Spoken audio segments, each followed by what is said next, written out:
88.9 FM. This is your Saturday afternoon reggae ride. The piece is called Have a Good Time. That is Miss Doreen Schaefer teaming up with the Scatolites, the venerable Scatolites themselves. It is 12:30 right here at 88.9 FM, WDNA. Flagger on board with you on this particular edition of the Reggae Ride. Every Saturday afternoon in Miami, the world of reggae finds a home at the WDNA 88.9 FM studio, where Jamaican native Howard Duperly operates his Reggae Ride program, a musical odyssey that takes listeners from the Mento music of the 1950s to the latest songs of the present day.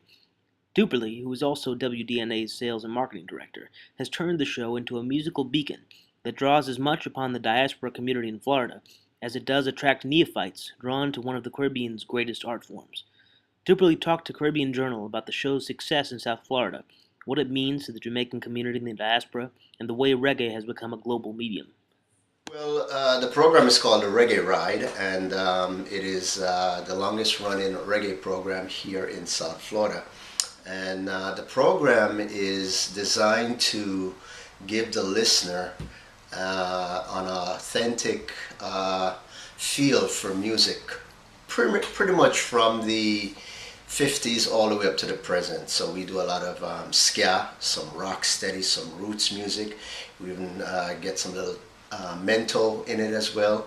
But lots of roots music. The emphasis is on roots. Some of the real roots groups like the Abyssinians and Burning Spear and the Mighty Diamonds. And of course we also play some of the latest releases, more of the conscious lovers rock type of music. So the Reggae Ride takes you on a musical journey from the late 50s all the way up to the present. And it's been here now on WDNA 88.9 FM for about 30 years almost. Prior to the Reggae Ride, the program was called the Reggae Beat East. This was by my predecessor, a gentleman by the name of Steve Radzi. And when Mr. Radzi left, we renamed the program the Reggae Ride, and it's very strong. It's one of the strongest programs here at WDNA.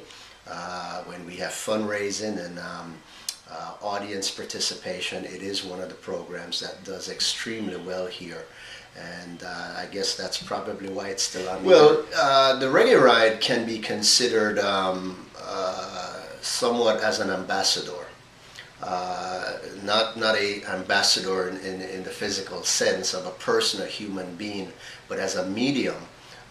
What it has done is it has not only satisfied the diaspora in terms of them having an avenue to get the type of music that they really want, but it has also brought in a lot of non-Jamaican listeners. As a matter of fact, the audience, generally speaking, is probably about a 50-50 split. It's probably about 50% Jamaican Caribbean, 50% Anglo-Hispanic.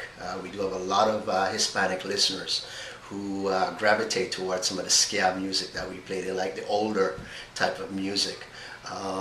But I like to think of it as playing the role of an ambassador in terms of bringing everybody together, not just the Jamaican Caribbean population, but also the American, the European, and most importantly the Latin American audience as well.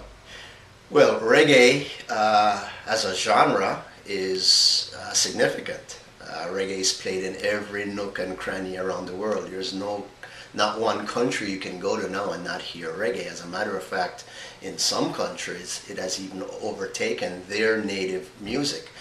We just got back from Rio de Janeiro, Brazil, a couple of weeks ago, and reggae is big in Brazil.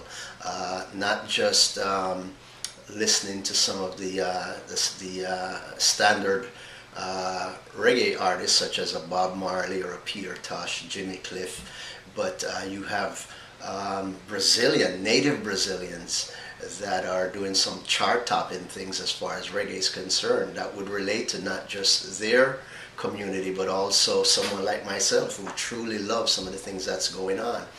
You can go to Europe, whether it's Russia or the Far East, Japan. Japan is a huge market for reggae. And anywhere you go in the world, reggae is listened to and appreciated. And I guess it's because of the rhythm that it carries with the message. It's truly a universal format of music that appeals to everybody. I would think that's probably why it is as significant as it is.